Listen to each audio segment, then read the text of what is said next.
कभी किसी शक्तिशाली इंसान को आप निराश हताश देखें,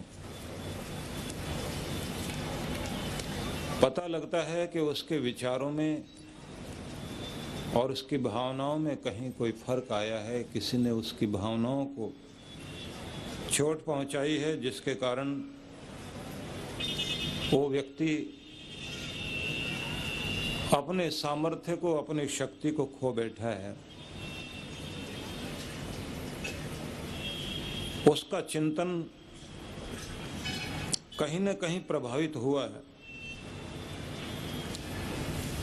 निराशा, हताशा, आवेश, क्रोध, ये जो किसी भी तरह से हम अपने आप को व्यक्त करते हैं, क्रोध के रूप में, मोह के रूप में, लालच के रूप में, पीछे कोई भाव भावना होती है और भाव भावना के साथ ही विचार उपजते हैं। विचारों के पीछे भी एक चीज खड़ी रहती है, हमारे चित्त के ऊपर किस चीज का ज्यादा प्रभाव पड़ रहा है। जब सात्विक चित्त होता है तो सात्विकता की एक सफेद लेयर, या कहना चाहिए प्रकाश की किरणें, हमारे चित्त पर आकर पड़ती हैं और उसका असर हमारी बुद्धि पर, मन पर, और जो निर्णय लेने की हमारी क्षमता बुद्धि के साथ अहंकार की है। अहंकार से मतलब अभिमान नहीं, अहम तत्व एक हमारी फोर्स है अंदर, जो ये कहती मैं ये कर सकता हूँ, ये काम मैं कर सकता हूँ, जो कभी कभी रुकती भी है। ये कहती है कि इससे आगे मैं नहीं कर सकता, इतना ही कर पाऊंगा, इतना ही वेट उठा पाऊंगा, इतना ही दौड़ पाऊंगा, इतने घंटे ही काम कर सकता हूँ। उस शक्ति का नाम अहम शक्ति है। तो जब चित्त के ऊपर सात्विक लहर आती है तो फिर हम शांति की बात सोचते हैं, प्रेम की बात सोचते हैं, मेल मिलाप की बात सोचते हैं, समझौते की बात करते हैं, सही निर्णय लेंगे, लेकिन शांति, प्रेम, सौहार्द, दया, मंगल कामना, शुभ कामना, वो सब होती है उसमें।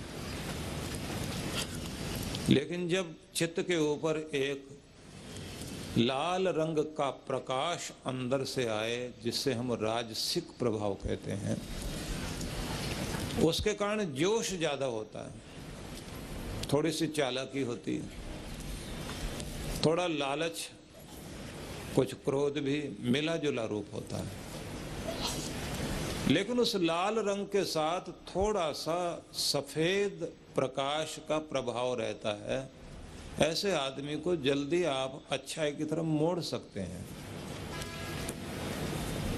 क्रोध भी कर लिया तो पश्चाताप भी करेगा, लालच भी हो गया तो उसको एहसास होगा कि भाई इतना लालच नहीं करना कि घटिया काम करना पड़े, घटिया काम नहीं करेंगे।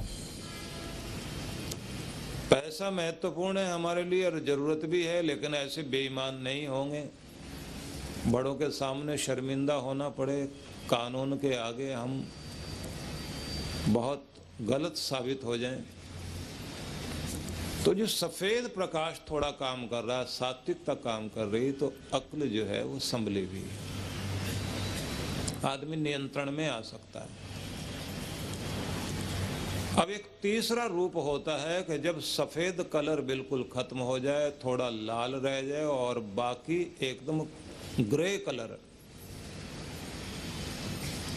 हमारे चित्त के ऊपर आने लग जाए, उसे बोलते हैं तामसिक प्रभाव।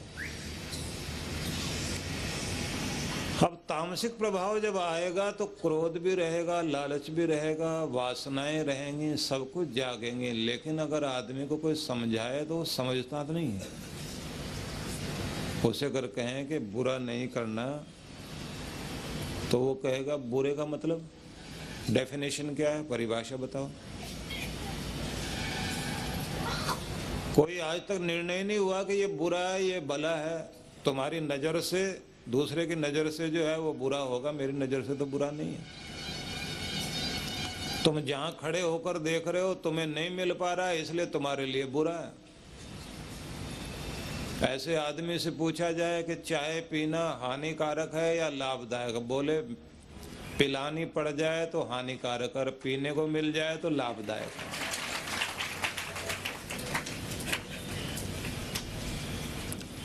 हिसाब अलग, दिमाग अलग। उसे कहो शराब जुआ ये सब नहीं करना चाहिए, वो सुनेगा और सुनने के बाद हंसेगा और मजाक उड़ाएगा। कौन से जमाने में रहते हो? ये गरीबी की सोच है। जिसके पास भगवान ने दिया है तो वो तो ये खेल खेलता ही है और एंजॉय करने का यही तरीका है।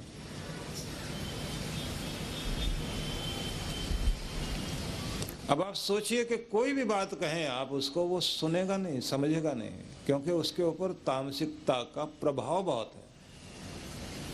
ये बिल्कुल ऐसे ही है कि एक आदमी मछली की दुर्गंध आए तो एकदम नाक भौं सिकोड़कर भागता है, और एक व्यक्ति वहीं रहने लग जाए तो उसे उस वातावरण में दुर्गंध नहीं आती, रम जाता है। जिसके अंदर उस वातावरण के साथ तालमेल में मिलाने की बात आ गई तो समझ लेना थोड़ा सा राजसिक है, लेकिन तामसिक प्रभाव ज्यादा आ गया। और राजसिकता बिल्कुल खत्म हो जाए तो फिर उसे दुर्गंध ही सुगंध लगती है। उसे वो मछली की बदबू, मछली बाजार में जो दुर्गंध आ रही है उसमें उसे जान पड़ती है, सांस आता है उसका, उसे लगता है बहुत सही जगह है। उसे आपके इत्र से दुर्गंध आने लग जाएगी। ऐसे लोगों की आप देखिए, अगर आप उनको साहब जी, भाई साहब जरा बात सुनना, वो नहीं पसंद आता। आप गाली दे के बात करो, कहता अभी तो कायदे में बोला है, पहले ही बोलते हैं ऐसे। तो उन्हें गाली देना ऐसा लगता है जैसे भाषा में विशेषण लगा दिए, अब वो सजावट आई है भाषा में। और बोलते हैं हमारी भाषा तो सजती तब है जब तक उसमें दो चार गालियां ना जुड़ी हों, तब तक वो सजती थोड़ी है। देखने में इंसान है, पढ़ा लिखा है, लेकिन एक स्तर गिर गया। और उनके यहाँ जगाना, सुलाना, उठाना, खिलाना सब गालियों से शुरू होता है। जैसे कोई भला आदमी का मंत्र पाठ से शुरू होता है ना,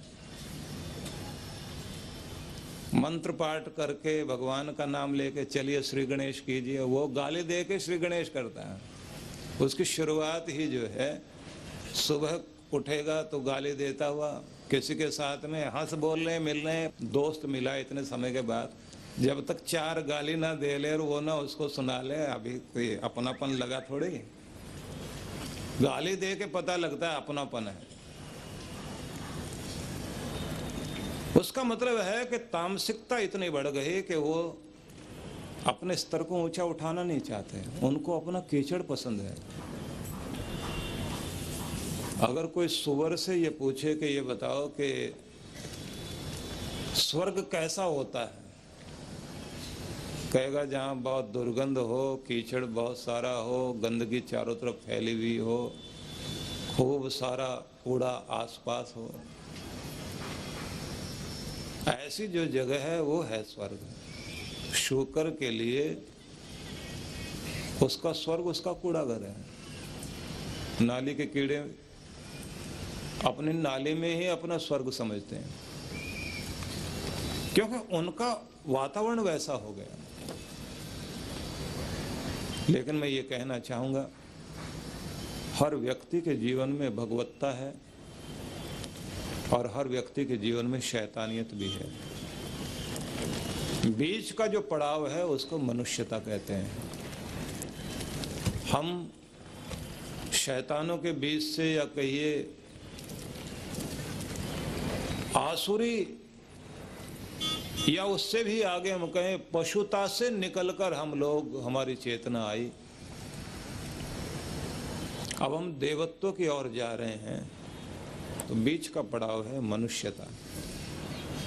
मनुष्य जब तक इंसान के अंदर इंसानियत है, मानवता है